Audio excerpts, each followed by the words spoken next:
Math की दुनिया में बहुत से अजीब नताइज मुमकिन है जब हम मैथ के रूल्स को चेंज करते हैं, लेकिन एक रूल जिसे हम में से ज्यादातर को वार्न किया गया है कि उस रूल को ना तोड़े, वो ये है कि 0 से डिवाइड ना करें। रोजमर्रा के नंबर और बेसिक ऑपरेशन का सिंबल कॉम्बिनेशन इस तरह के मिसाइल का सबब बन सकते हैं। आमतौर पर छोटे और छोटे नंबरों से डिवाइड करने से आपको बड़े और बड़े आंसर्स मिल जाते हैं, जैसे 10 डिवाइडेड बाय 2 आंसर इज 5। लिहाजा ऐसा लगता है कि अगर आप इन नंबरों से डिवाइड करते हैं जो 0 रह जाते हैं तो इसका जवाब सबसे बड़ी वैल्यू तक बढ़ जाएगा। फिर क्या 10 डिवाइडेड बाय 0 का जवाब असल में इन्फिनिटी नहीं है? ये मकूल लग सकता है, लेकिन हम वाकई जानते हैं कि अगर हम 10 को किसी ऐसे नंबर से तकसीम करते हैं जो 0 की तरफ जाता है तो जवाब इन्फिनिटी की तरफ जाता है। और ये कहने के तौर पर एक ही बात नहीं है कि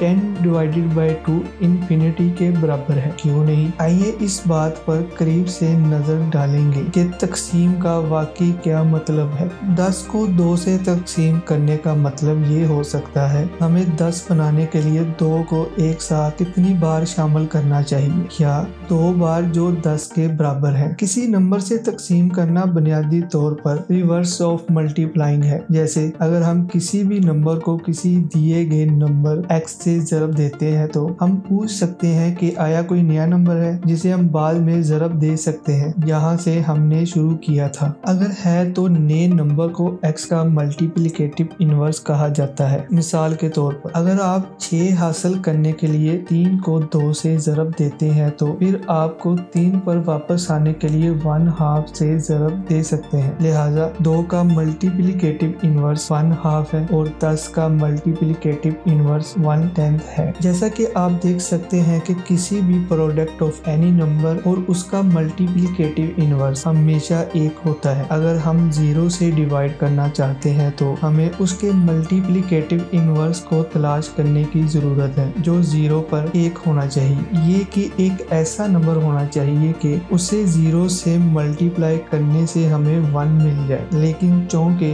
0 से ज़रब करदा कोई भी वैल्यू 0 ही रहती है, लिहाजा इस तरह का नंबर नामुमकिन है। लिहाजा इस तरह 0 का कोई मल्टीप्लिकेटिव इनवर्स भी नहीं है। क्या ये वाकई सॉल्यूशन को हल कर सकता है? अगरचे सब के बाद मैथमेटिशियन ने इससे पहले मैथ रूल्स को भी तोड़ दिया था। मिसाल के तौर एक तवील वक्त के लिए स्क्वायर रूट ऑफ नेगेटिव लेने के तौर पर ऐसी कोई वैल्यू नहीं थी, लेकिन इसके बाद मैथमेटिशियन ने स्क्वायर रूट ऑफ -1 को एक नए नंबर के तौर पर डिफाइन किया, जिसे मैथ में i से डिफाइन करते हैं, जिससे कॉम्प्लेक्स नंबर की एक पूरी नई मैथमेटिकल वर्ल्ड खुल जाती है। लिहाजा अगर वो ऐसा कर सकते हैं तो क्या हम एक नया रूल नहीं बना सकते? कहते हैं कि सिंबल इन्फिनिटी का मतलब 0 पर 1 है। आइए इसकी कोशिश करें ये तसव्वुर करते हुए कि हम पहले ही इन्फिनिटी के बारे में कुछ नहीं जानते। कहते हैं कि सिंबल इन्फिनिटी का मतलब 0 पर